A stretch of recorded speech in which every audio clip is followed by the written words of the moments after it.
안동 괴담, 매기 양어장에서 사라진 여자 20명과 남자 10명, 안동의 한적한 마을, 낙강마을이 한순간에 악몽으로 변해버린 사건을 상상해보라. 주민들의 생계수단이었던 평범한 매기 양어장이 수십 구의 유골을 토해내며 끔찍한 비밀을 드러냈을 때의 충격을, 수면 위로 천천히 떠오른 유골은 그동안 실종자로 처리되었던 여자 20명과 남자 10명의 것이었다. 과연 이 무시무시한 양어장 뒤에서는 무슨 일이 있었던 것일까? 그날 밤 온 마을을 공포로 얼어붙게 한 진실이 밝혀졌다. 언젠가 당신이 경상북도 안동시 낙강마을에 방문한다면 아마 가장 먼저 느끼는 것은 평온함일 것이다. 낙동강은 조용히 흐르다 메기가 가득 실린 어선이 지날 때면 가끔 잔물결을 일으켰다. 강가를 따라 낡은 시골집들이 다닥다닥 붙어있고 슬레이트 지붕은 뜨거운 햇살 아래 희미하게 빛났다. 집 뒤로는 감나무와 대추나무가 줄지어 솟아있어 시원한 그늘과 정겨운 시골 향기를 선사했다. 낙강마을 사람들은 강과 더불어 살아왔다.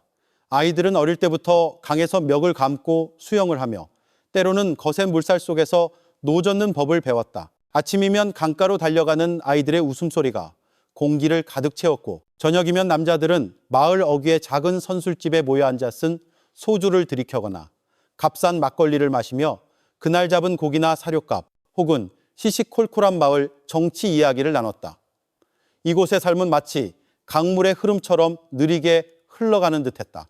품앗이 정신도 여전히 강하게 남아있어 마을의 잔치가 열리면 온 동네 사람들이 자기 일처럼 도왔고 초상이 나면 이웃들이 너나 할 것 없이 찾아와 장례를 거들었다. 사람들은 이렇게 평화로운 땅에서는 큰 범죄가 일어날 리 없다고 믿었다. 그 안전에 대한 믿음은 너무나 깊게 뿌리 박혀 있어 누구도 마을의 평화를 뒤흔들 거대한 폭풍이 다가오고 있다는 것을 상상조차 하지 못했다. 하지만 2022년 중반부터 수군거림이 들리기 시작했다. 처음에는 선술집에서 오가는 희미한 소문, 그저 바람처럼 스쳐 지나가는 이야기로 여겨졌다.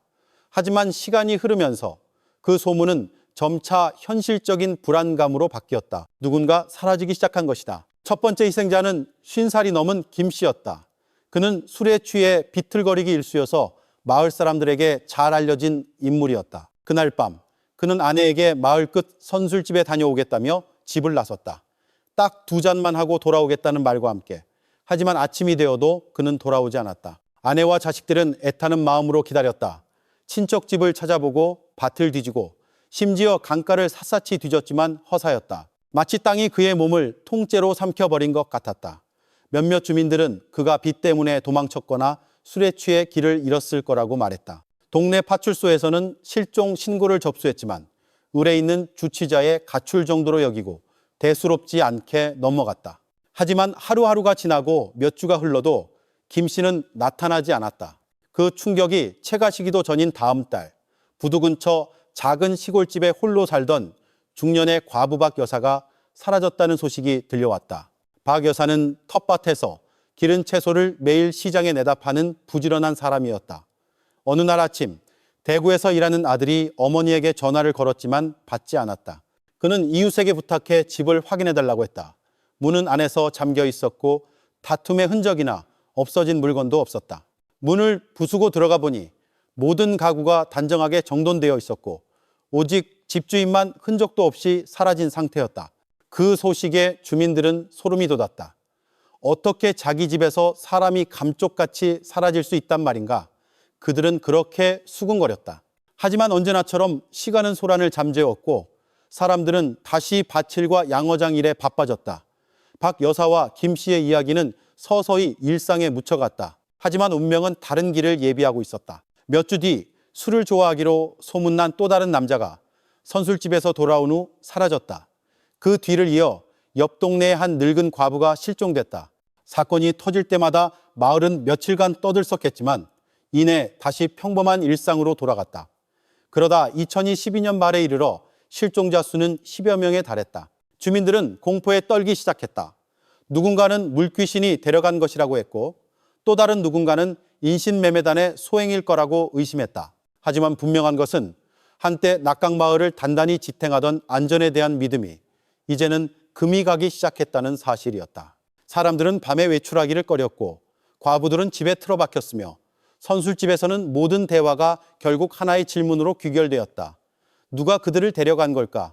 낙동강은 여전히 고요히 흘렀지만 그 평온함 뒤에는 누구도 이해할 수 없는 어두운 그림자가 도사리고 있었다. 2장 희미한 패턴. 낙강마을의 밤은 보통 고요했다. 귀뚜라미 소리가 서로 화답하고 가끔 물고기가 뛰어오르는 소리가 강물 위로 퍼졌다. 시골집의 희미한 백열등 불빛은 평화로운 분위기를 더했다. 하지만 2022년 7월 중순 그 고요함은 깨졌다. 50살이 넘은 김 씨가 선술집에 다녀오겠다며 나간 뒤로 영영 돌아오지 않은 것이다. 그는 거의 매일 밤 몸을 가누지 못할 정도로 술을 마시는 주정뱅이로 유명했다. 그날 밤 그는 아내에게 짧게 말했다. 금방이요. 딱 2잔만 하고 올게. 그러나 다음 날 아침 거실에는 그의 고는 소리 대신 텅 빈 공간만이 남아 있었다. 이웃들이 찾는 것을 도왔다. 선술집 주인은 김 씨가 소주 몇 잔을 마시고 노래를 흥얼거리며 나갔다고 증언했다.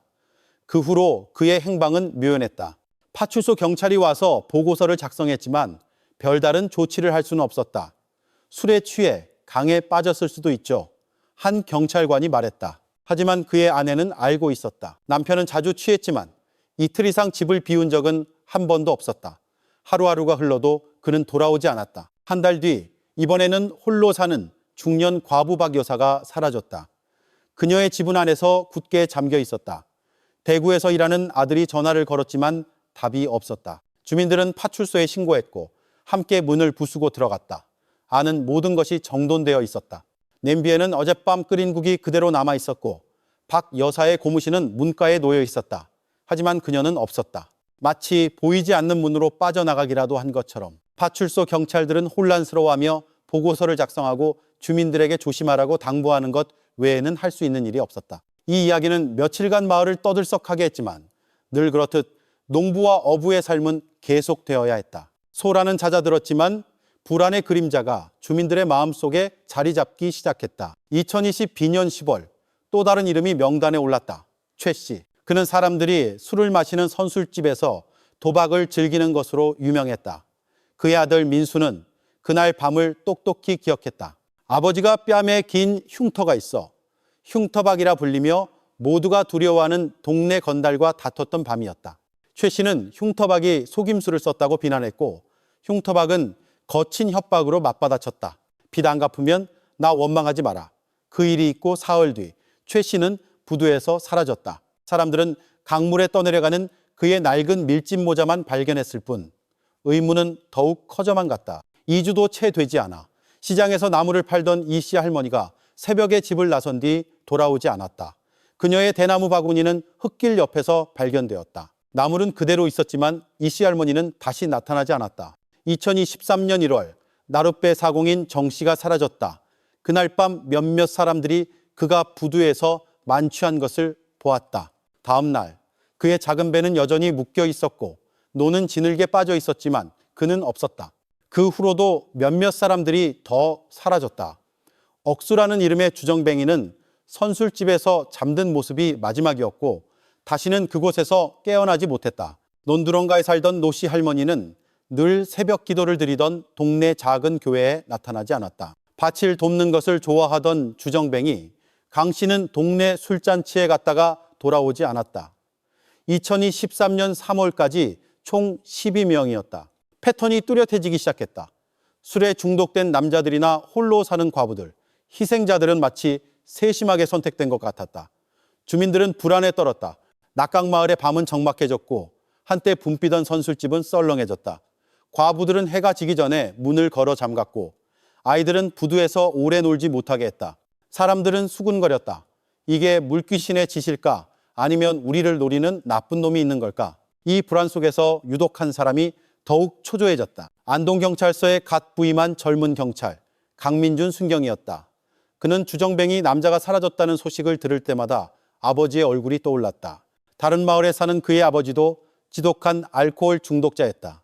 그 두려움은 민준으로 하여금 마음속으로 맹세하게 만들었다. 아버지 차례가 오기 전에 이 모든 일의 배후를 반드시 밝혀내겠다고. 시간은 흘렀지만 매달 새로운 실종자 명단이 추가되었다. 한때 매기마을로 유명했던 낙강마을은 이제 하나의 섬뜩한 별명으로 더 알려지게 되었다. 실종자 마을이라고. 3장 드러나는 붉은 실. 낙강마을에서 사라진 이름들은 시간이 흐르면서 계속 늘어났다.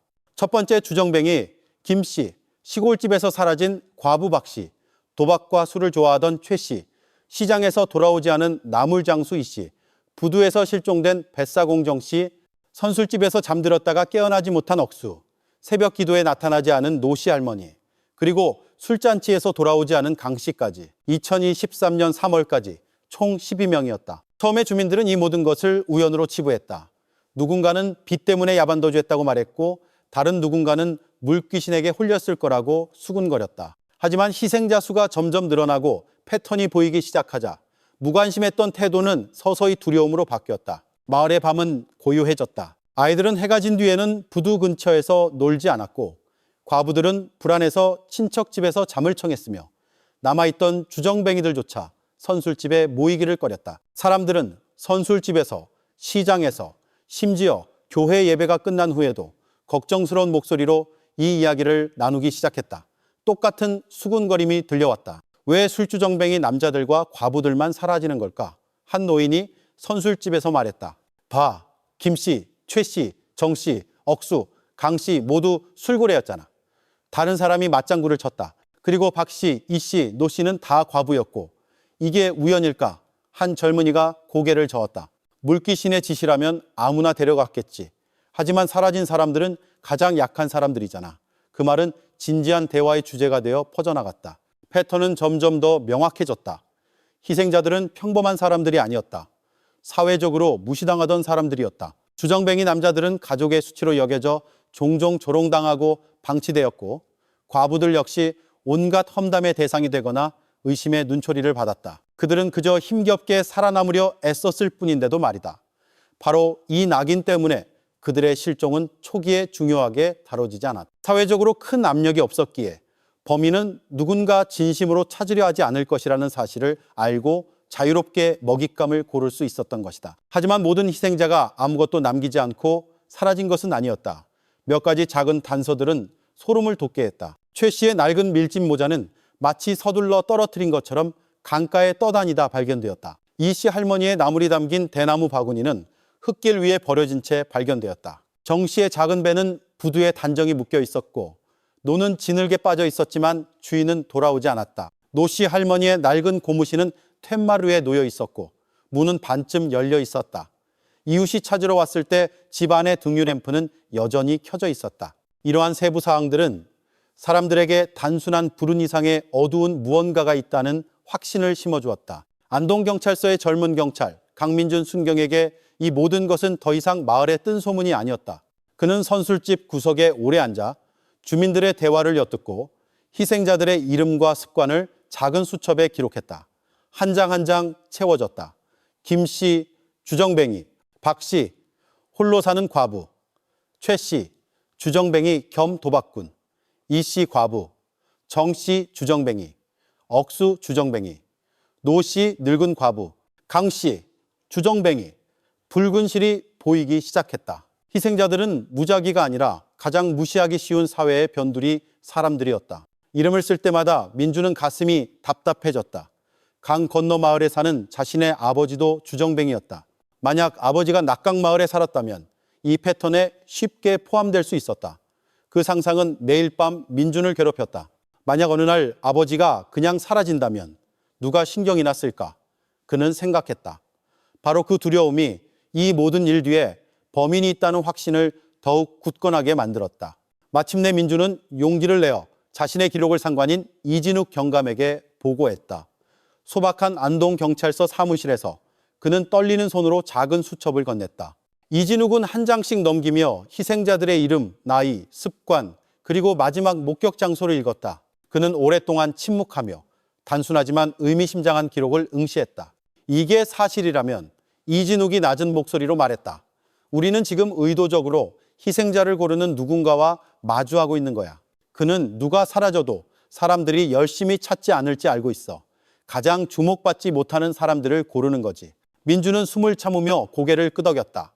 그리고 그 말은 누군가 맞기 전까지 계속 그 짓을 할 거라는 뜻입니다. 경감님. 두 사람은 서로를 마주 보았다. 그들이 마주한 것이 단순한 불운이나 사람들이 말하는 물귀신의 장난이 아니라는 것을 깨달았다. 마을의 그림자 뒤에 숨어 피와 살이 있는 실제 인간이 조용히 먹잇감을 고르고 있었다. 한 명씩 한 명씩. 아무도 그들의 상실을 진지하게 여기지 않는 동안에 처음으로 그 패턴은 너무나 명확하게 느껴졌고 그곳에서부터 길고 긴 공식 수사의 길이 마침내 시작되었다. 4장, 강을 따라 흐르는 그림자. 2023년 3월 말 강민준 순경으로부터 작은 수첩을 받은 이후로 이진욱 경감은 편히 잠들지 못했다. 안동경찰서 사무실에서의 밤은 책상 위에 펼쳐진 안동시 일대의 커다란 지도를 응시하며 보냈다. 희미한 형광등 불빛은 그의 얼굴을 평소보다 더 지쳐 보이게 만들었고 진한 믹스커피 향이 쉴 새 없이 돌아가는 그의 생각의 매 순간을 함께했다. 그는 희생자들이 마지막으로 목격된 집, 부두, 선술집, 시장을 색깔 있는 핀으로 표시했다. 주정뱅이들은 붉은색, 과부들은 푸른색으로 구분했다. 처음에는 점들이 무작위로 보였지만 핀이 점점 더 많이 꽂힐수록 패턴이 서서히 드러났다. 모든 희생자는 낙동강 줄기를 따라 특히 낙강마을, 하회마을, 풍산읍처럼 서로 인접한 마을에 집중되어 있었다. 강가에서 멀리 떨어진 곳에서 사라진 희생자는 단 한 명도 없었다. 이진욱은 오랫동안 지도를 응시하다가 혼잣말처럼 중얼거렸다. 이건 절대 우연이 아니야. 이 물길을 따라 무언가가 있어. 더 깊이 파고들어야 해. 다음 날 아침 그는 몇몇 부하들을 사무실로 불렀다. 민주는 앞줄에 앉아 긴장된 얼굴로 상관이 무슨 말을 할지 기다렸다. 이진욱은 나무자를 들고 벽에 걸린 지도를 가리키며 일어섰다. 그는 하나하나 설명했다. 김 씨는 낙강마을 부두 근처 선술집에서 마지막으로 목격됐어. 박 씨는 강을 마주한 자신의 집에서 사라졌지. 최 씨는 낙동강으로 흘러드는 작은 지류 근처인 풍산읍 선술집에서 취한 후 실종됐고 이 씨는 역시 강변길에 있는 시장에서 돌아오지 않았어. 정 씨는 부두에서 사라졌고 심지어 논두렁가에 멀리 떨어져 있던 노 씨 할머니 집 뒤에도 작은 수로가 있었어. 예외 없이 모든 사건이 강과 관련이 있어. 한 팀원이 물었다. 범인이 강을 희생자를 옮기는 경로로 사용했을 가능성이 있을까요? 이진욱은 고개를 끄덕이며 설명했다. 강은 이 지역의 생명줄과 같다. 배는 밤에 목격자 없이 다닐 수 있고 만약 범인이 지리에 익숙하다면 조용히 와서 흔적도 없이 사라질 수 있다. 민주는 희생자들이 가장 약한 사람들이었기 때문에 선택되었다고 덧붙였다. 길에서 취한 주정뱅이와 홀로 사는 과부, 그들은 쉽게 유인되거나 끌려갈 수 있었고 사라졌을 때 아무도 진심으로 찾지 않았다. 이진욱은 민준을 오랫동안 바라보다가 말했다. 범인은 외부인일 가능성이 낮아. 주민들의 습관을 알고 강가의 새끼를 알고 아무도 주목하지 않는 조용한 시간을 아는 사람이야. 그때부터 작은 팀은 다시 일하기 시작했다. 그들은 오래된 보고서를 다시 열고 지난 2년간의 기록을 샅샅이 뒤졌으며 희생자 가족들을 다시 면담했다. 이번에는 질문이 더 상세해졌다. 마지막으로 목격된 시간이 언제인지 뿐만 아니라 누가 자주 어울렸는지, 누가 집에 잠시 들렀었는지, 혹은 예전에는 대수롭지 않게 여겼던 사소한 다툼이 있었는지까지 이진욱은 아주 작은 디테일이라도 큰 의미를 가질 수 있다고 강조했다. 툇마루에 남겨진 신발 한 짝, 협박의 말 한마디, 혹은 한밤중에 지나간 배 한 척이 단서가 될 수 있었다. 민주는 다시 낙강마을로 돌아가는 임무를 맡았다. 그는 부두 근처에서 작은 가게를 하는 한 할머니와 이야기를 나눴다. 할머니는 쉰 목소리로 한밤중에 배가 지나가는 소리를 자주 들었다고 말했다. 보통 어선이 아니었다. 잠을 깨우는 작은 휘파람 같은 소리가 항상 들렸기 때문이다. 누구의 배인지는 몰랐지만 그 소리는 다른 어선들과는 달랐다. 민주는 그 발견을 조심스럽게 기록했다. 다음 날 밤 이진욱은 지도 앞에서 오랫동안 앉아 있었다. 이제는 강을 따라 숨겨진 흔적처럼 보이는 색색의 핀들을 응시했다. 그는 머릿속으로 범인이 어떻게 움직이는지 상상하기 시작했다. 희생자에게 접근하고 배에 태운 다음 알 수 없는 방향으로 사라지는 모습. 지도 위의 모든 점들은 범인이 강 주변에 특별한 장소를 가지고 있다는 하나의 추측으로 모아졌다. 희생자들을 숨길 만큼 외지고 조용한 장소. 하지만 이진욱은 결론을 보류했다. 이것은 아직 초기 의심에 불과하며 다음 단계로 나아가기 위해서는 확실한 증거가 필요하다는 것을 알고 있었다. 4월 초 이진욱은 팀을 다시 소집했다. 그는 지도 위에 한 빈 공간을 가리켰다. 사람들이 거의 다니지 않고 늪으로 둘러싸인 강가의 넓은 땅이었다. 그는 말했다. 내가 범인이라면 이런 곳을 선택할 거야. 번잡함에서 멀고 배로 드나들기에 충분히 강과 가까우면서도 눈에 띄지 않는 곳. 그러나 그는 이것이 단지 추측일 뿐 결론으로 여길 수는 없다고 강조했다. 팀은 더 구체적인 증거를 찾아야 했다. 그날 밤 경찰서가 조용해졌을 때 이진욱은 사무실에 홀로 앉아 있었다.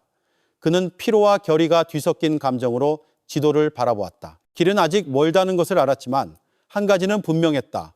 패턴은 드러났다. 낙동강을 따라 어두운 그림자가 숨어 있었고 그들의 임무는 한때 평화로웠던 이 땅에서 감히 인간 사냥을 벌이는 자가 누구인지 밝혀내는 것이었다. 5장 압박과 그림자. 2023년 4월 초 안동경찰서의 분위기는 점점 무거워졌다.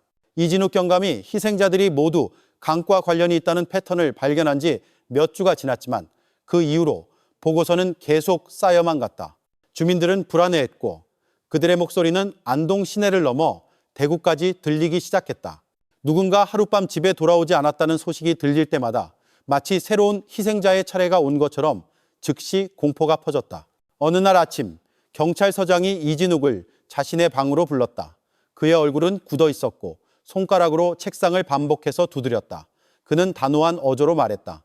이 경감, 군수님한테서 시의회에서 계속 전화가 오고 있어. 심지어 기자들까지 왜 경찰이 잠잠하냐고 묻더군. 이 사건을 더 이상 질질 끌 수는 없어. 특별팀을 꾸려. 다른 사건은 제쳐두고 여기에만 집중해. 이게 최우선이야. 이진욱은 고개를 끄덕였다. 그의 감정은 안도와 긴장이 뒤섞여 있었다. 마침내 더 나아갈 공식적인 권한을 얻었다는 안도감. 하지만 이제 책임의 무게가 훨씬 더 커졌다는 긴장감. 그는 즉시 자신이 신뢰하는 사람들의 명단을 작성했다.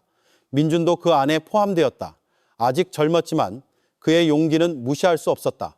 민준 외에도 시골 사건에 경험이 많은 베테랑 형사 하성철과 낙동강 지리에 밟고 흔적 없이 움직이는 데 익숙한 정보가 형사 2명을 지목했다. 경찰서의 작은 회의실. 그들은 커다란 지도가 펼쳐진 테이블 주위에 둘러앉았다. 이진욱은 붉은색과 푸른색 핀을 가리키며 섰다. 우리는 심각한 상황에 직면해 있다. 1년도 안 돼서 12명이 사라졌어. 희생자들은 명확한 패턴으로 선택됐고 모든 사건은 강과 관련이 있지. 나는 이게 우연이라고 믿지 않아. 이 마을을 잘 아는 누군가가 있고 그는 신중하게 먹잇감을 고르고 있어. 침묵이 회의실을 가득 채웠다. 테이블 끝에 앉아있던 민준이 목소리를 높였다. 이번에는 평소처럼 용감하지 않았다. 경감님, 주민들로부터 의문의 배에 대한 이야기를 들었습니다. 밤마다 사람들을 깨우는 작은 휘파람 소리가 난다고 합니다. 몇몇 목격자들은 그 배가 상류, 늪지대 쪽으로 향했다고 말했습니다. 그의 목소리는 조급함보다는 좌절감에 더 가까웠다. 만약 그 배가 범인의 것이 맞다면 우리가 허비하는 매일 밤이 또 다른 생명을 앗아갈 수 있습니다. 베테랑 형사 하성철이 천천히 고개를 끄덕이며 민준의 말을 곱씹었다. 중요한 정보지만 성급해서는 안 돼. 움직이기 전에 확신이 필요해. 섣불리 움직였다가 범인이 위협을 느끼고 더 깊이 숨어버릴 수도 있어. 토론은 오래 계속되었다. 마침내 2가지 초기 단계가 합의되었다. 첫째, 정보가 형사들이 강을 따라 마을들로 흩어져 주민들로부터 최신 소문을 수집한다. 둘째, 팀은 몇몇 전략적 지점에 비밀 감시를 설치한다. 단순한 순찰이 아니라 어부나 상인으로 위장한 은밀한 작전이었다. 이렇게 하면 범인은 자신의 움직임이 감시당하고 있다는 것을 눈치채지 못할 것이다. 경찰서 밖에서는 압박이 더욱 거세졌다. 주민들은 인내심을 잃기 시작했다. 시장에서는 소문이 더욱 흉흉해졌다. 누군가는 이것이 물귀신의 짓이라고 확신했고 다른 누군가는 인신매매 조직의 소행이라고 믿었다. 한 상인은 선술집에서 소리치기까지 했다. 경찰이 범인을 못 잡는다면 뭔가 숨기는 게 있는 거야. 다음 날 한 지역 신문은 짧게 기사를 썼다. 안동 실종 사건, 경찰 대응 늦어. 기사는 짧았지만 주민들의 신뢰를 더욱 흔들기에 충분했다. 이진욱은 턱을 굳히며 그 기사를 읽었다.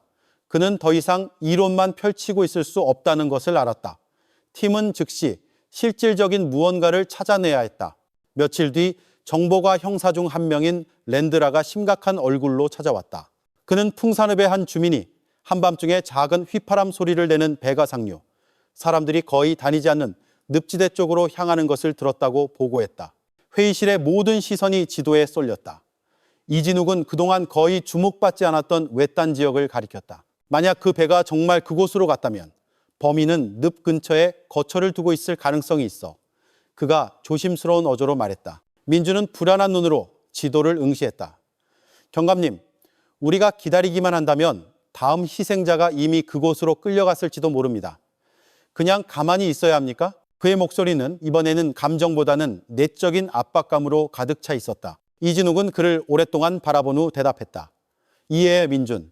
하지만 증거 없이는 추측에 불과해. 우리는 그 배의 주인이 누구인지, 어디서 출발하는지, 그리고 무엇을 싣고 가는지 알아야 해. 근거 없이 행동하면 범인이 우리를 눈치챌 거고, 그 순간 그는 멈추거나 모든 흔적을 지워버릴 거야. 실망감이 민준의 얼굴에 역력했지만 그는 상관의 설명을 받아들이며 고개를 숙였다. 그는 이진욱이 옳다는 것을 알았다. 이렇게 영리한 상대를 이기는 것은 속도의 문제가 아니라 정확성의 문제였다. 다음 며칠간 특별팀은 조용히 움직였다. 그들은 번갈아가며 업으로 위장해 강에서 그물을 던지며 주변을 살피거나 부두에서 작은 상인인 척하며 주민들의 대화를 엿들었다. 한밤중에 지나가는 모든 배가 기록되었고 모든 낯선 소리가 주목되었다. 외부의 압박은 더욱 거세졌지만 이진욱은 침묵을 지키기로 했다. 그들이 무엇을 하는지 아는 사람이 적을수록 범인이 방심할 가능성은 더 커졌다. 그날 밤 긴 회의가 끝난 후 이진욱은 자신의 사무실로 돌아왔다. 그는 색색의 핀으로 가득 찬 지도를 바라보며 앉았다. 그는 그 지도가 지금 벌어지고 있는 죽음의 게임의 축소판이라는 것을 알았다.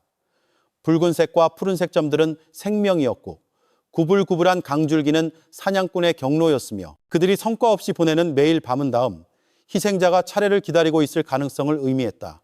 그는 보고서가 담긴 두꺼운 파일을 닫으며 중얼거렸다. 점점 가까워지고 있지만 손을 뻗기 전에 확실한 증거가 필요해. 6장 늪속의 불빛. 2023년 4월 둘째 주 특별팀은 낙동강 상류의 늪지대로 모든 주의를 집중하기 시작했다. 작은 휘파람 소리를 내는 배에 대한 소문이 들려온 이후로 이진욱 경감의 관심은 점점 더 그 지역으로 쏠렸다. 하지만 그들이 정말로 의심스러운 무언가를 발견하기까지는 며칠이 걸렸다. 늪으로 가는 길은 쉽지 않았다. 덤불과 진흙, 모기로 가득했다. 종종 그들의 잠복은 모기에게 물리고 땀으로 흠뻑 젖은 옷 외에는 아무런 성과 없이 끝나기 일쑤였다. 나흘째 되던 밤, 마침내 강민준 순경이 이끄는 소그룹이 늪가에 있는 약간 높은 흙언덕을 발견했다. 그곳에서 야간 투시경으로 멀리 희미한 불빛을 보았다. 어둠 속에 홀로 서 있는 집에 불빛 같았다. 민준의 심장이 세차게 뛰었다. 경감님, 저쪽에 불빛이 보입니다. 그는 강에서 다른 그룹과 함께 있던 이진욱에게 무전으로 속삭였다. 그들은 조용히 숨을 죽이고 멀리서 관찰했다. 덩치 큰 남자의 실루엣이 오두막을 드나드는 것이 보였다. 쉴 새 없이 지저대는 몇 마리의 개들이 그를 따랐다. 가끔 그 남자는 집 옆 작은 건물에서 큰 기계를 켰다. 그 소리는 늪의 고요한 밤과 대조적으로 시끄럽게 울려 퍼졌다. 민주는 모든 세부 사항을 기록했지만 그와 팀원들은 더 이상 가까이 다가갈 엄두를 내지 못했다. 개들은 너무 예민했고 손전등의 작은 불빛이라도 그들을 들키게 할 수 있었다. 다음 날 그들은 경찰서에서 잠복 결과를 보고했다. 민주는 떨리는 손으로 오두막에 스케치를 그렸다. 단순한 건물, 큰 기계 하나, 그리고 경비견들. 베테랑 형사 하성철은 그 그림을 보며 눈을 가늘게 떴다. 이 사람이 관련되어 있다고 단정할 수는 없어. 그냥 혼자 살기를 선택한 양어장 주인일 수도 있지. 이진욱은 천천히 고개를 끄덕였다. 맞아. 아직은 다 추측일 뿐이야. 하지만 위치가 너무 외지고 숨기에 너무 전략적이야.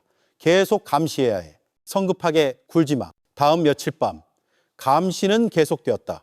강에 있던 그룹은 휘파람 소리를 내는 배가 그 오두막 방향으로 항해하는 것을 여러 번 목격했다. 항상 늦은 밤이었고 가끔 배에는 다른 사람이 앉아 있었다.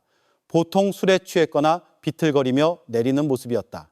이상하게도 돌아오는 배에는 항상 그 덩치 큰 남자만 타고 있었고 추가 승객은 보이지 않았다. 민주는 무거운 마음으로 그 광경을 지켜보았다. 투시경 너머로 그는 술에 취한 한 노인이 오두막으로 끌려 들어가는 것을 보았다. 마치 비극을 막을 수 없이 지켜보는 것 같았다. 민주는 피가 끓어오르는 것을 느꼈다. 경감님, 이건 미친 짓입니다. 사람들이 저기로 들어가는데 나오는 걸 본 적이 없습니다. 우리가 그냥 가만히 있어야 합니까? 그의 목소리가 무전기 너머로 떨렸다. 이진욱은 강에 있는 초소에서 그 보고를 들었다.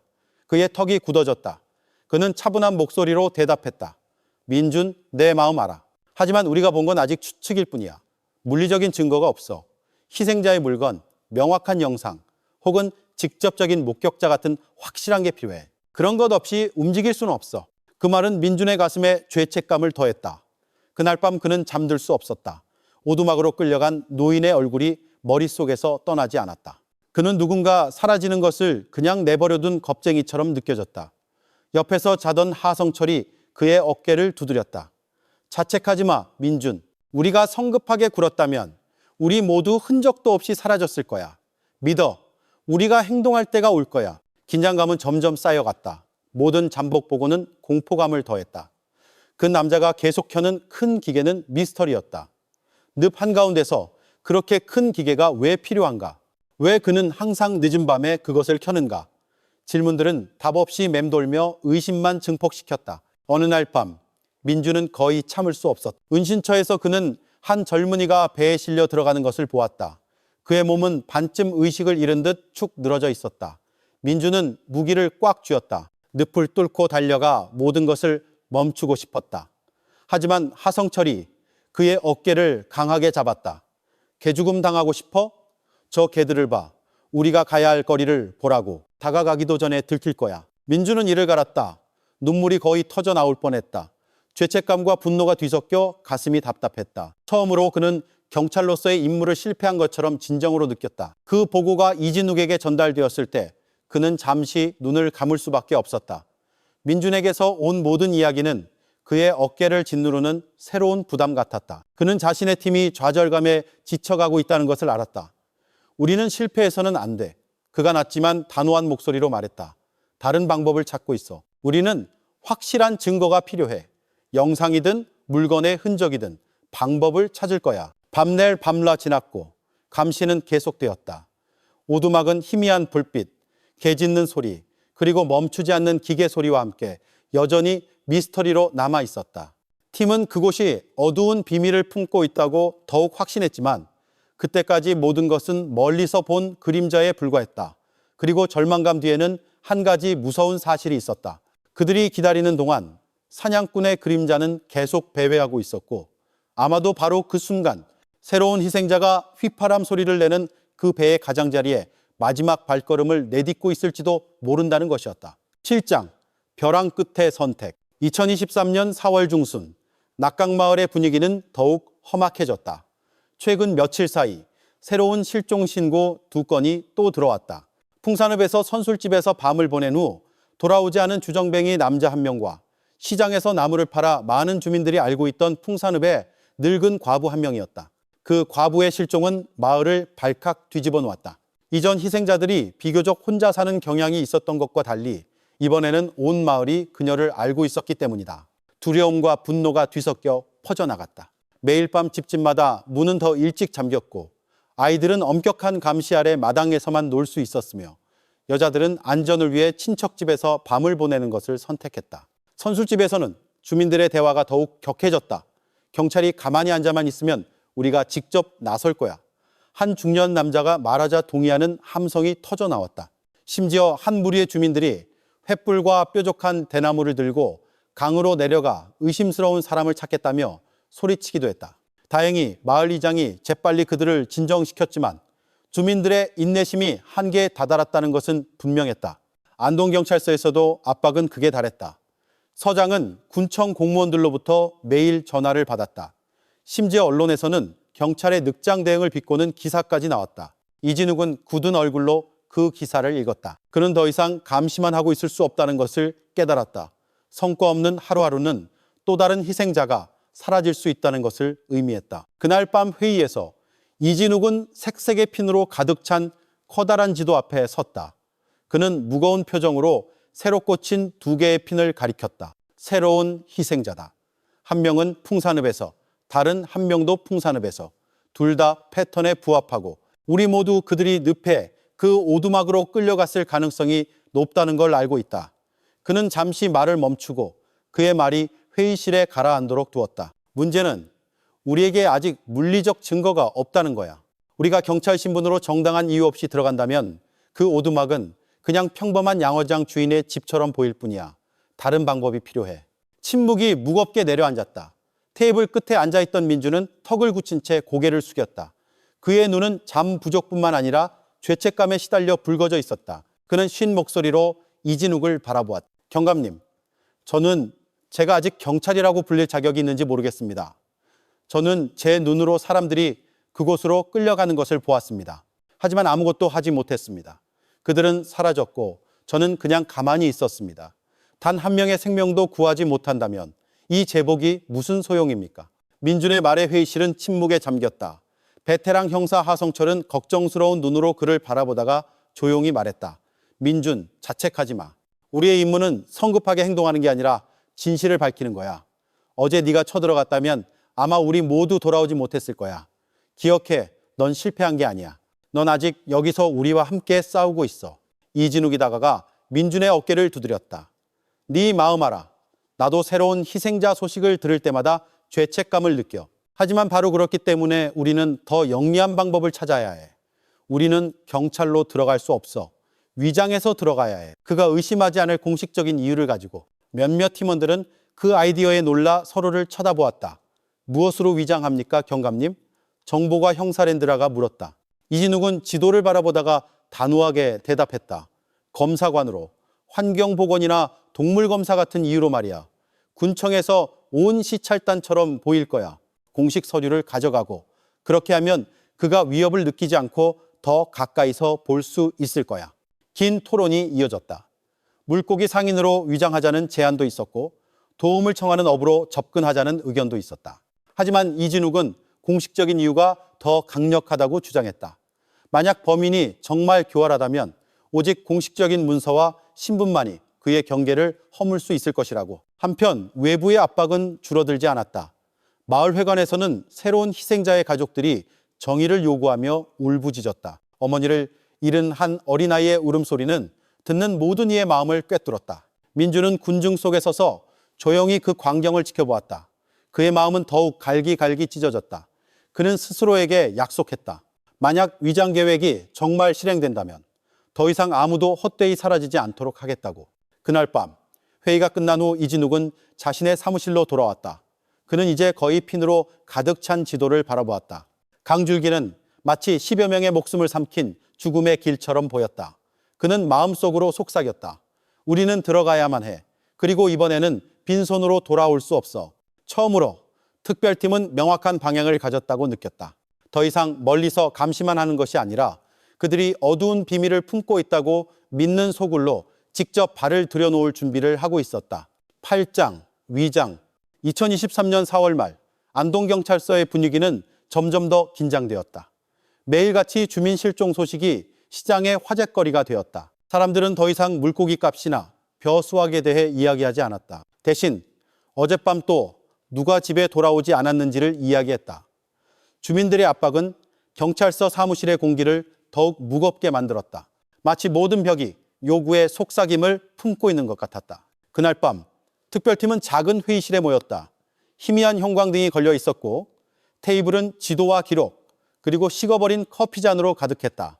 이진욱은 화이트보드 앞에 서서 몇 주 동안 감시해온 늪속 오두막의 스케치를 그렸다. 우리는 경찰로 들어갈 수 없다. 그가 대화를 시작했다. 그의 목소리는 차분했지만 단호했다. 제복을 입고 나타나면 오두막 안의 그놈은 문을 닫아 걸거나 심지어 흔적을 지워버릴 수도 있어. 다른 방법으로 들어가야 해. 하성철이 눈썹을 치켜 올렸다. 위장이군요. 이진욱은 고개를 끄덕였다. 그래, 공식 검사팀으로. 그 오두막은 늪지대 강가에 있어. 정부에서 수질이나 어류 건강을 검사하기 위해 공무원을 보내는 건 당연한 일이야. 그게 가장 그럴듯한 이유지. 아까부터 서류를 준비하던 랜드라가 두꺼운 파일을 테이블 위에 올려놓았다. 제가 임무서신과 신분증을 만들었습니다. 모두 공식적인 군청 양식의 도장과 서명까지 완벽합니다. 공무원이 아니라면 진짜인지 가짜인지 구분 못할 겁니다. 서류는 손에서 손으로 옮겨지며 한 명씩 검토되었다. 붉은 인주 도장이 형광등 불빛 아래 선명하게 빛나며 보는 모든 이에게 확신을 주었다. 장비도 준비됐어. 이진욱이 말을 이었다. 수질 샘플 상자, 물고기를 건져 올릴 작은 그물, 간단한 측정 도구들. 우리는 전문가처럼 보여야 해. 의심의 여지가 없도록. 모두 고개를 끄덕였지만 침묵이 금세 다시 찾아왔다. 그들은 서류나 장비가 가장 무서운 것이 아니라는 것을 알았다. 오두막 안에서 기다리고 있는 것, 즉 사나운 개들을 거느린 덩치 큰 남자와 그들이 지금까지 멀리서 엿보기만 했던 어두운 비밀이 진짜 공포였다. 이진욱은 동료들의 얼굴을 하나하나 쳐다보았다. 위장팀은 4명뿐이다. 나, 하성철, 랜드라, 그리고 민준. 마지막 이름에 몇몇 사람들의 고개가 들렸다. 이전처럼 긴 토론은 없었다. 이진욱의 결정은 최종적이었다. 테이블 끝에 앉아있던 민준은 잠시 고개를 숙였다가 이내 끄덕였다. 그는 아무 말도 하지 않았지만 무릎 위에서 꽉 쥔 주먹이 그의 결의가 얼마나 큰지를 보여주기에 충분했다. 다음 며칠은 준비로 채워졌다. 하성철은 군청 직원에게서 배운 기술 용어들을 외웠다. 물의 pH, 암모니아 수치, 용존 산소량. 그는 반복해서 중얼거렸고 그 모습에 민주는 씁쓸한 미소를 지었다. 랜드라는 샘플병의 라벨, 검사 양식, 심지어 군청 로고가 밝힌 클립보드까지 세세한 부분들을 준비했다. 모든 것이 진짜처럼 보였다. 하지만 그 분주함 속에서도 외부의 압박은 계속되었다. 경찰서장이 이진욱을 자신의 방으로 불렀다. 그는 무거운 목소리로 말했다. 이경감, 위에서 질책을 받았네. 조만간 큰 진전이 없으면 도경에서 사건을 가져갈 가능성이 커. 나는 자네 팀을 믿지만 그게 무슨 의미인지는 알겠지. 이진욱은 그저 고개를 끄덕였다. 그 말에는 기한이 명시되지 않았지만 머리 위에 매달린 얇은 칼날처럼 선명했다. 작전 전날 밤 그들은 다시 모였다. 회의실은 낡은 선풍기가 삐걱거리는 소리만 들릴 뿐 조용했다. 가짜 서류와 검사 장비가 테이블 위에 가지런히 놓여 있었다. 모두가 각자의 생각에 잠겨 침묵했다. 마침내 이진욱이 입을 열었다. 내일 아침 움직인다. 우리는 군청 검사관으로 들어간다. 가서 수질과 어류 검사를 하고 모든 세부 사항을 주시해. 서두르지 마.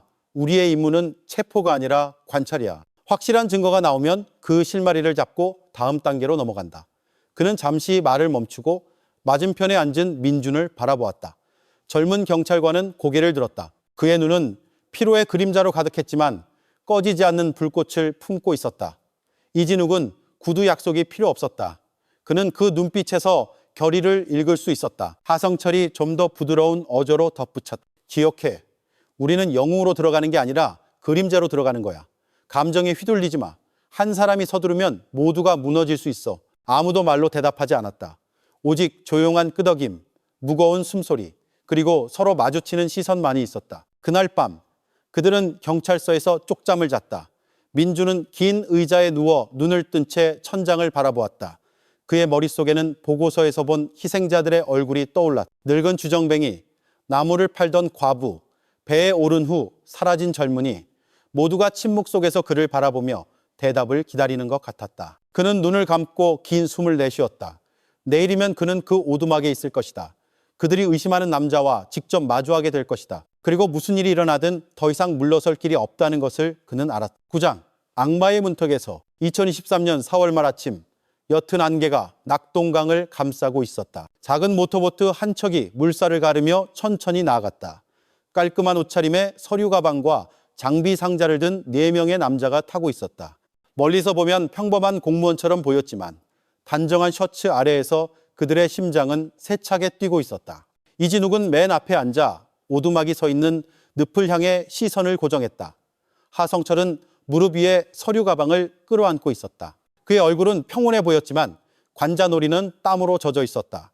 랜드라는 샘플 장비 상자를 지켰고 민주는 뒤쪽에 조용히 앉아 있었다. 그의 두 손은 마치 통제력을 잃을까 두려운 듯 무릎을 꽉 쥐고 있었다. 배가 가까워지자 개 짖는 소리가 터져나왔다. 커다란 개 4마리가 강가를 따라 달려왔다.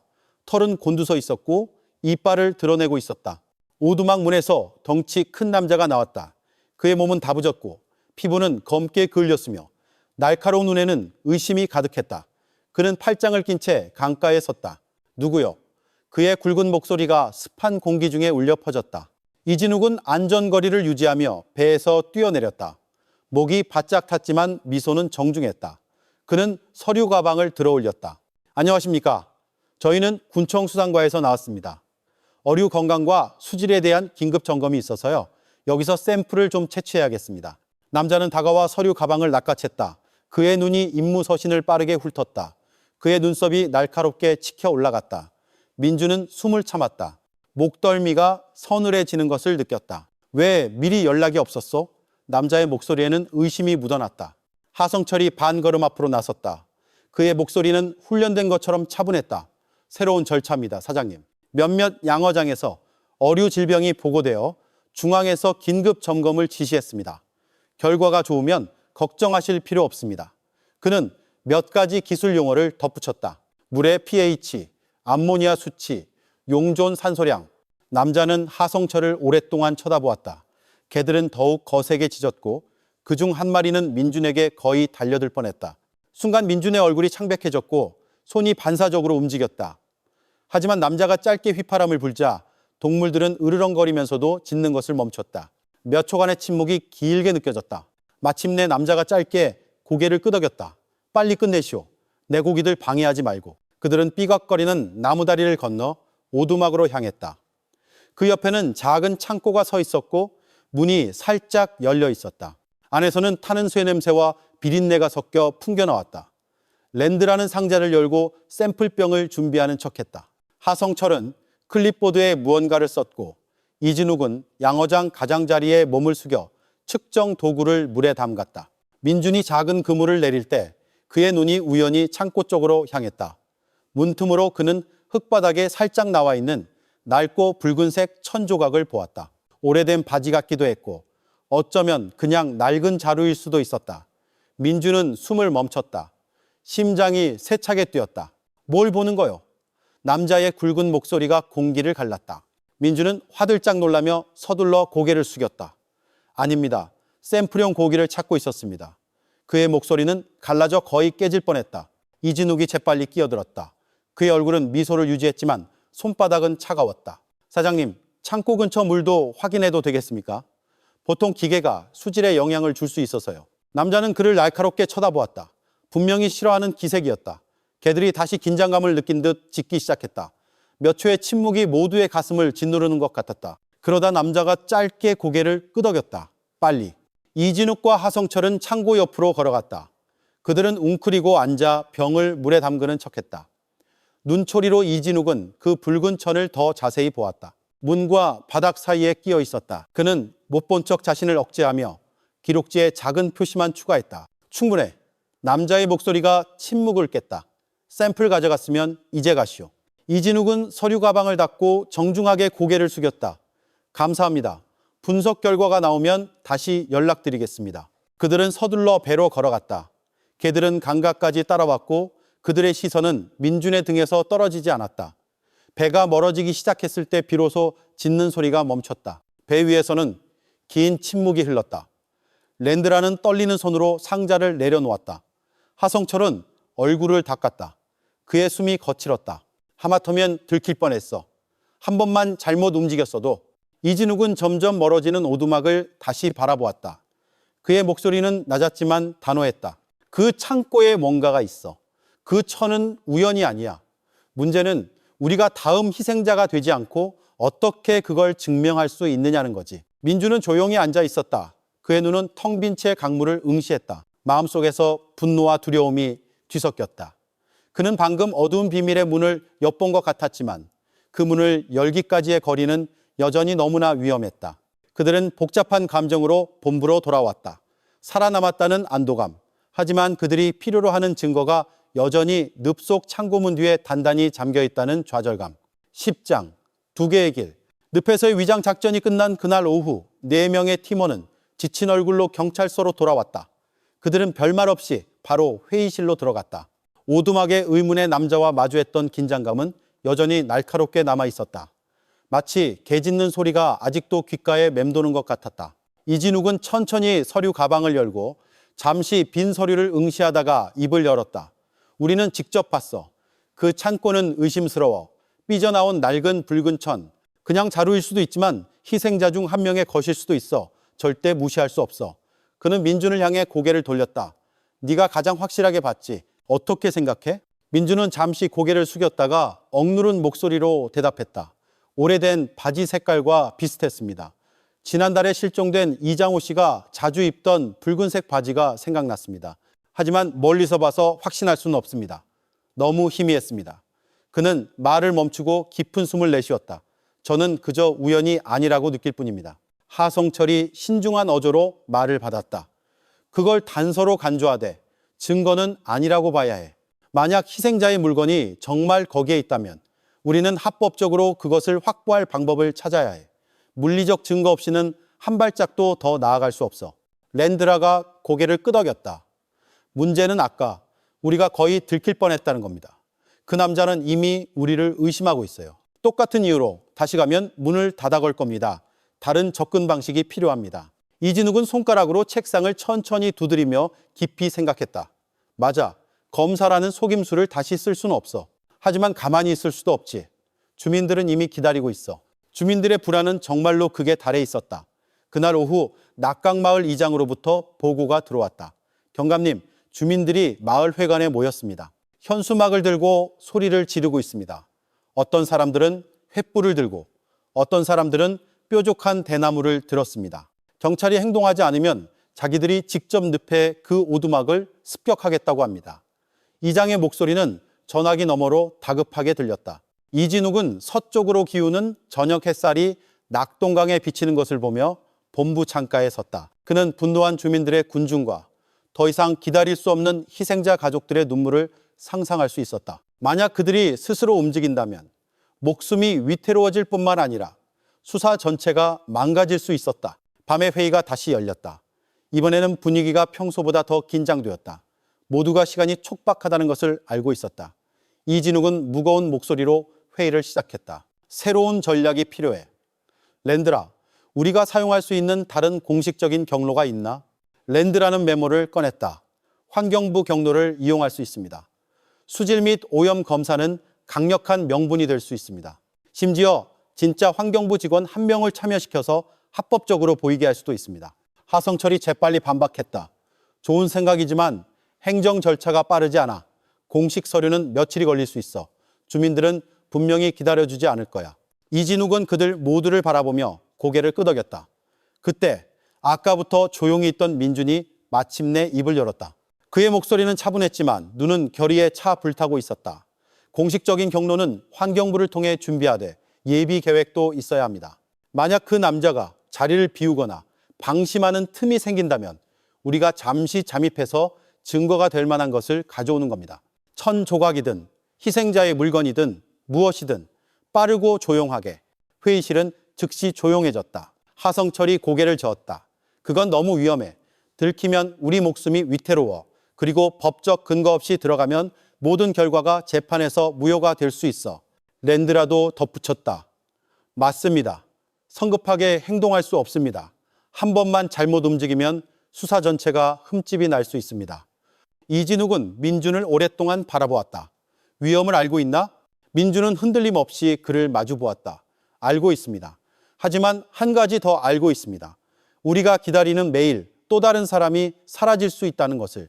공식적인 경로는 진행하되 긴급한 기회가 생긴다면 망설여서는 안 됩니다. 짧은 논쟁이 벌어졌다. 하성철은 공식적인 경로가 더 안전하다고 계속 주장했고 민준은 시간이 가장 큰 적이라고 반복해서 강조했다. 이진욱은 긴장이 가라앉도록 내버려두며 조용히 들었다. 마침내 그는 손을 들어 논쟁을 멈췄다. 좋아. 두 가지 경로를 모두 진행한다. 환경부를 통한 공식 경로는 즉시 처리하고 동시에 감시팀은 계속 경계를 유지한다. 만약 안전하고 긴급한 기회가 생긴다면 잠입 옵션을 고려할 수 있다. 하지만 잘 들어. 그건 최후의 수단이다. 성급한 행동은 절대 용납하지 않는다. 모두가 마침내 고개를 끄덕였다. 그들의 얼굴은 지금 걸린 판돈이 얼마나 큰지를 아는 듯 진지했다. 그날 밤 회의가 끝난 후 민주는 본부 테라스에 홀로 앉아 있었다. 낙동강은 달빛을 반사하며 천천히 흘렀다. 그는 마지막으로 실종된 나물 파는 과부의 얼굴을 떠올렸다.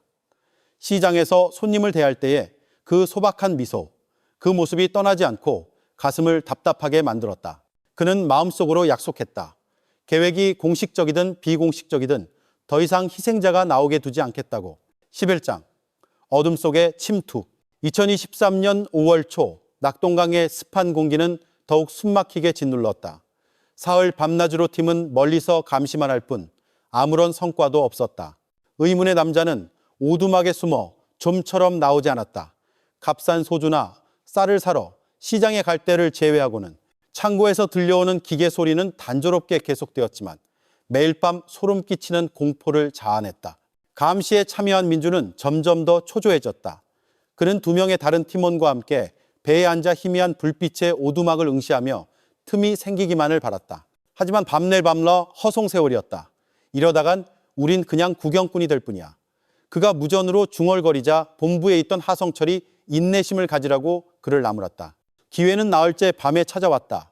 강의 감시 초소에서 민주는 마침내 그 남자가 나오는 것을 보았다. 그는 작은 배를 저어 하류로 향했다. 배에는 커다란 자루 2개가 실려 있었다. 꽤 무거워 보였는지 그는 몇 번이나 멈춰서 자리를 고쳐 잡았다. 목표가 읍내 야시장으로 이동 중. 민준이 재빨리 보고했다. 본부에서 이진욱은 날카로운 눈빛으로 그 소리를 들었다. 하성철이 경고했다. 함정일 수도 있습니다. 우리를 유인하기 위해 일부러 자리를 비운 거라면 우리 모두 당할 수 있습니다. 이진욱은 짧게 생각했다. 이 기회를 놓칠 수는 없어. 하지만 성급해서도 안 돼. 빨리 들어가서 증거만 확보하고 나온다. 결정이 내려졌다. 이진욱이 민준, 랜드라와 함께 직접 나섰다. 하성철은 본부에 남아 조율을 맡았다. 예비팀 한 팀은 강에 배치되어 남자의 배가 돌아올 경우 신호를 보낼 준비를 했다. 밤안개가 늪을 뒤덮었을 때 그들의 배는 천천히 오두막에 접근했다. 오두막은 조용해 보였다. 창문에서 등유램프 불빛만 깜박일 뿐이었다. 이상하게도 개 짖는 소리가 들리지 않았다. 민주는 소름이 돋았다. 그 고요함이 오히려 더 무서웠다. 그들은 삐걱거리는 나무 다리를 밟았다. 랜드라는 밖에서 망을 보고 이진욱과 민주는 창고를 향해 기어갔다. 문은 커다란 자물쇠로 잠겨 있었지만 민주는 이미 준비가 되어 있었다. 떨리는 손으로 작은 도구를 조작하자 딸깍 소리가 들리며 문이 살짝 열렸다. 틈이 열리자마자 톡 쏘는 냄새가 터져나왔다. 비린내와 쇠 냄새, 그리고 설명하기 어려운 무언가가 섞인 냄새였다. 이진욱이 작은 손전등을 켰다.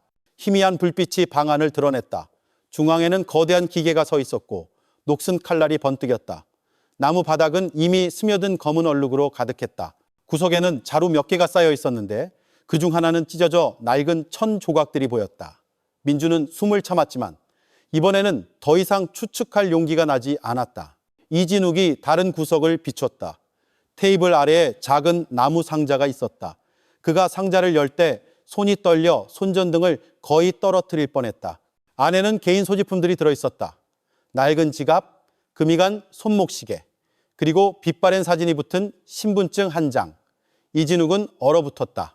신분증의 이름은 실종자 중 한 명과 일치했다.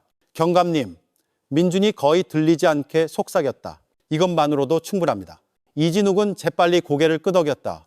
그는 신분증과 손목시계를 비닐봉지에 넣었다. 필요한 것만 챙겨 오래 지체하지 마. 그때 멀리서 들려오는 소리가 밤의 정적을 깼다. 노젓는 소리가 물을 갈랐다. 배 한 척이 오두막에서 멀지 않은 강을 지나고 있었다. 배의 작은 등불이 흔들리며 창고 쪽을 비출 뻔했다.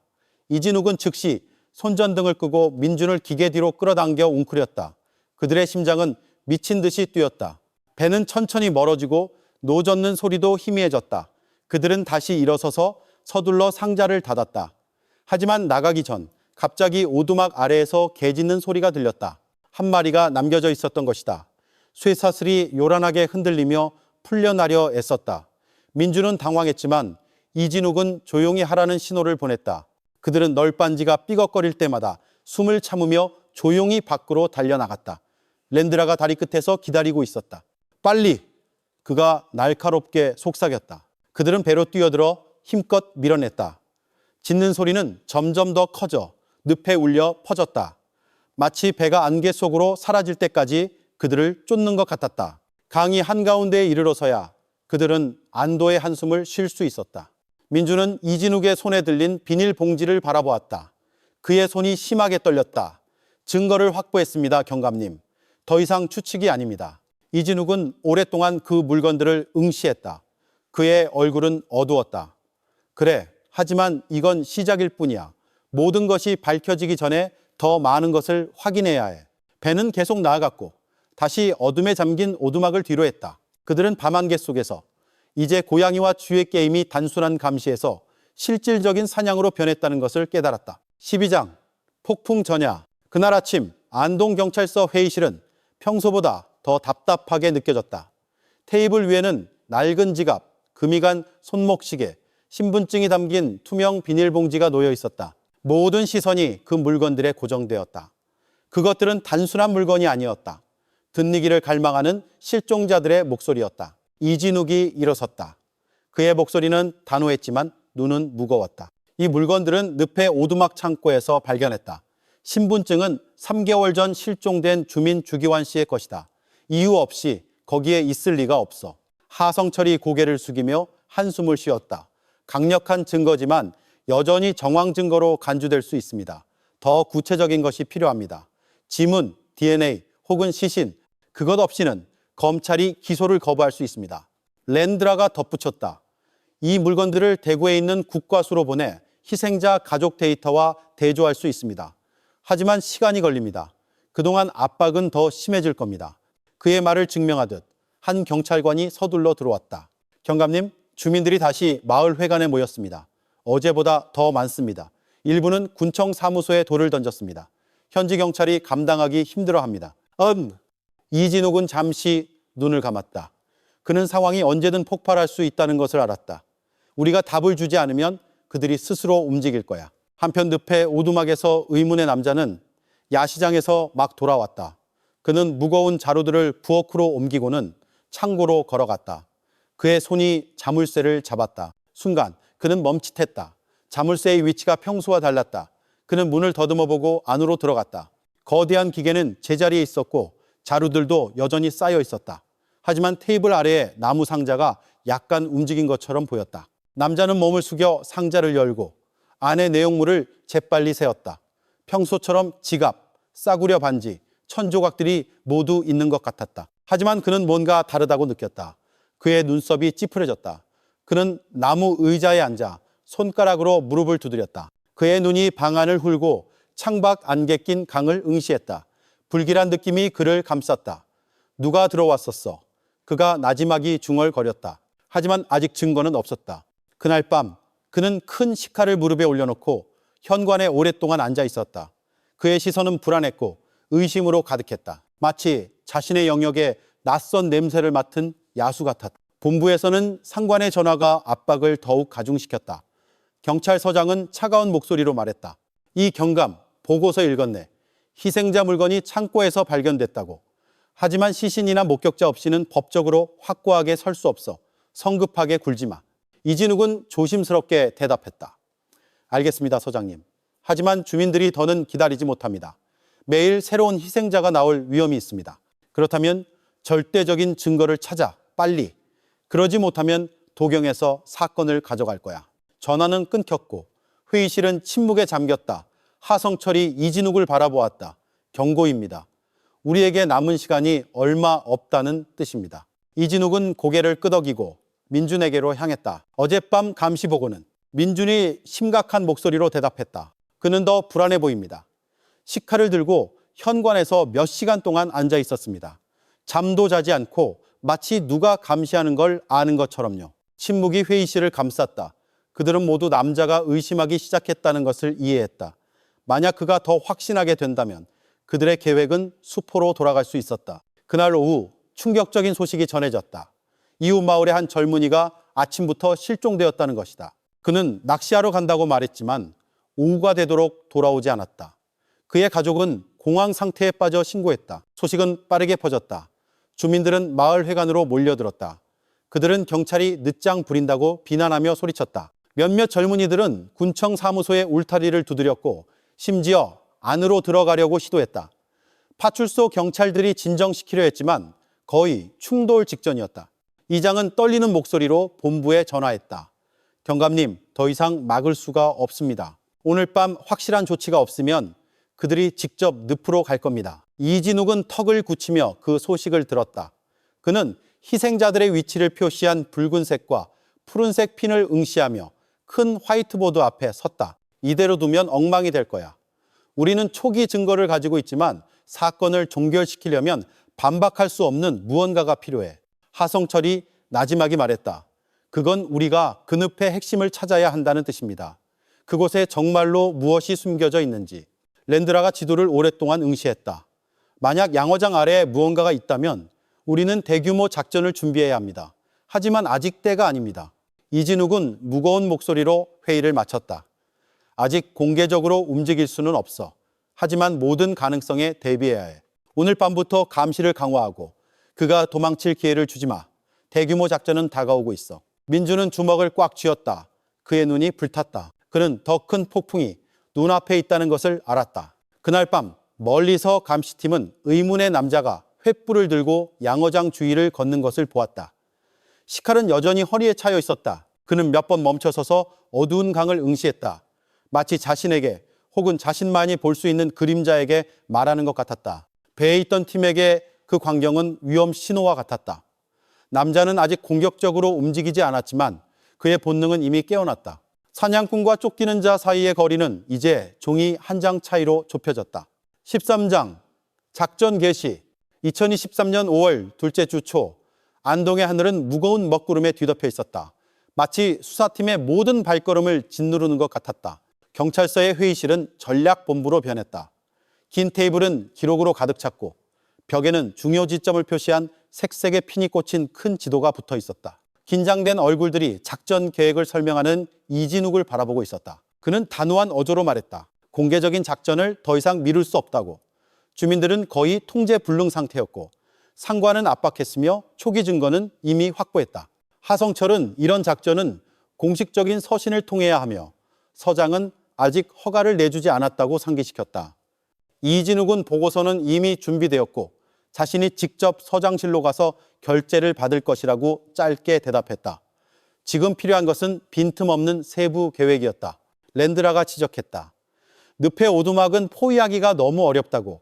정면은 강을 마주하고 있고 뒤는 늪이며 양옆은 덤불로 가득했다. 만약 남자가 배를 타고 도망친다면 흔적을 놓칠 수 있었다.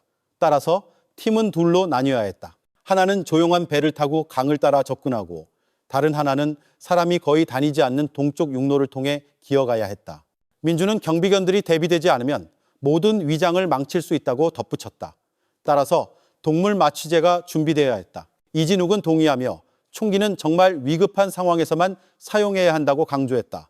한편 늪의 오두막에 있는 의문의 남자는 점점 더 불안한 모습을 보였다. 창고에 누군가 들어왔다고 의심한 후 그는 자물쇠를 반복해서 확인하고 보관해둔 작은 물건들을 세어보고 현관에서 몇 시간씩 생각에 잠겨 앉아 있었다. 그는 문 근처에 작은 종이 달린 줄 같은 간단한 함정을 설치하기 시작했다. 오솔길에는 얇게 깨진 유리를 뿌렸고 덤불 뒤에는 침입자를 막기 위해 뾰족한 대나무를 심었다. 그는 큰 소리로 말하지 않고 단지 짧게 중얼거렸다. 마치 누구든 들어오려는 자는 빠져나가지 못할 것이라고 스스로를 확신시키는 것 같았다. 그의 표정은 더 이상 평온하지 않았다. 오히려 밤안개 뒤에서 항상 위험을 기다리는 사람 같았다.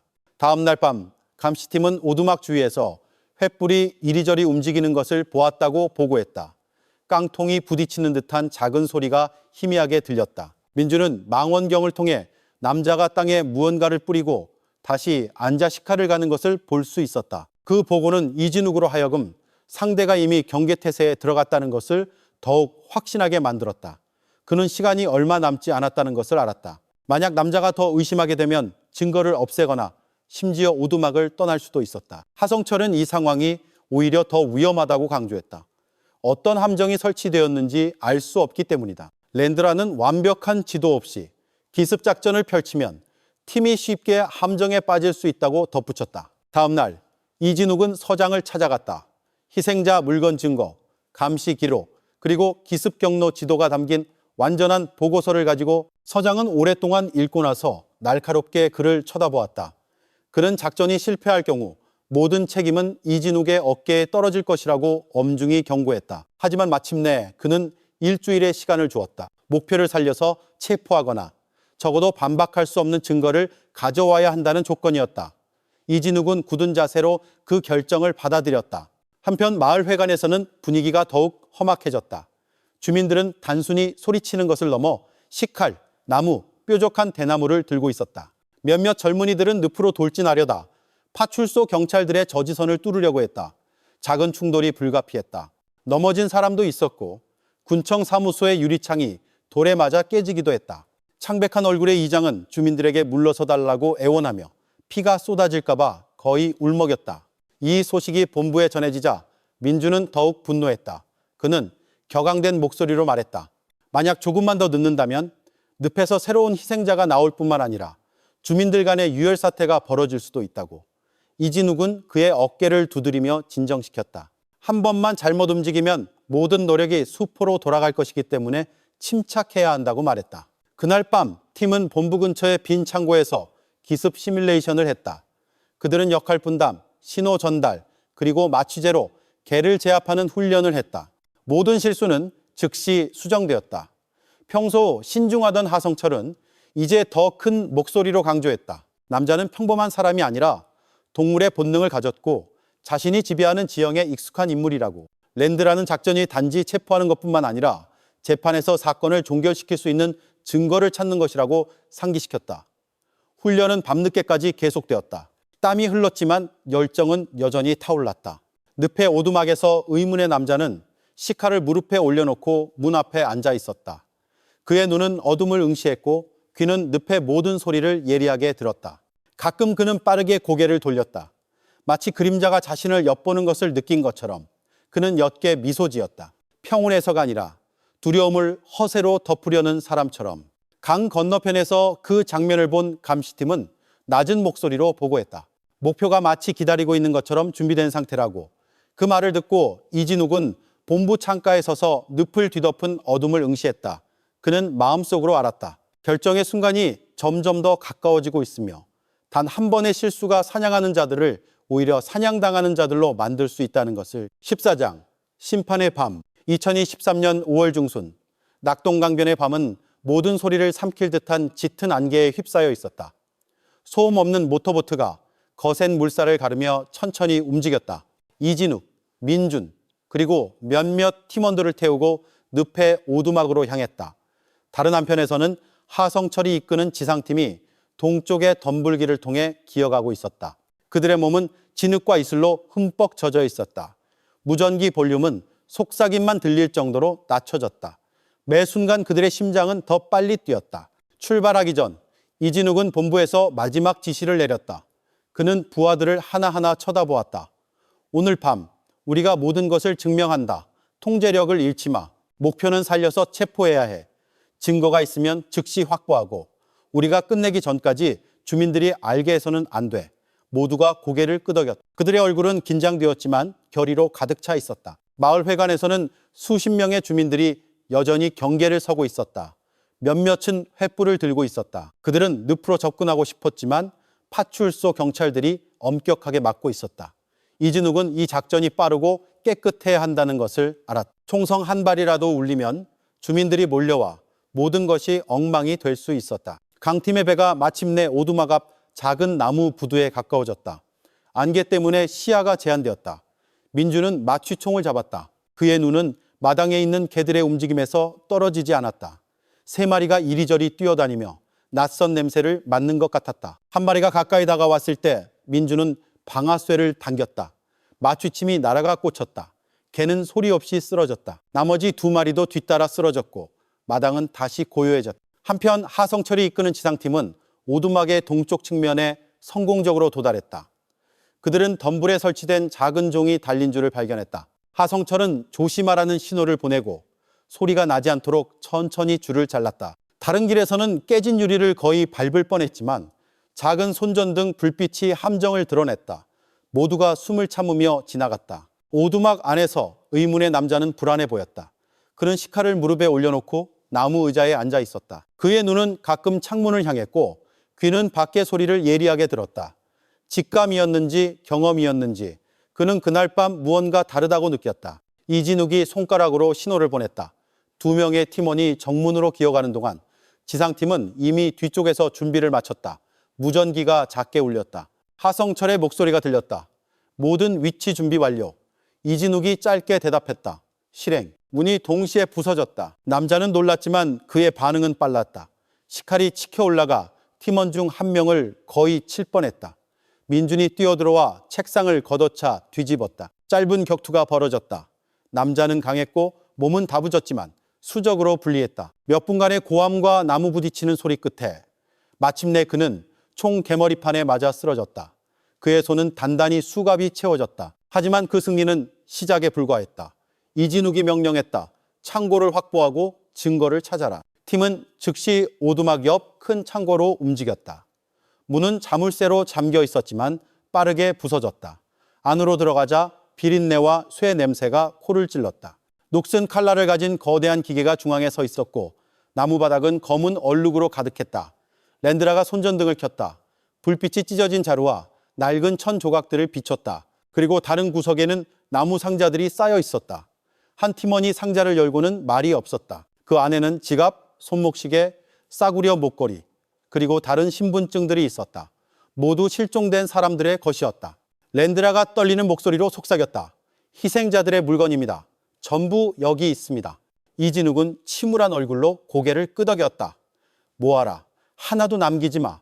이게 우리가 필요했던 증거야. 밖에서 수갑이 채워진 의문의 남자가 나지막이 웃었다. 너희들이 전부를 가져갈 수 있을 것 같아? 너희들은 아무것도 몰라.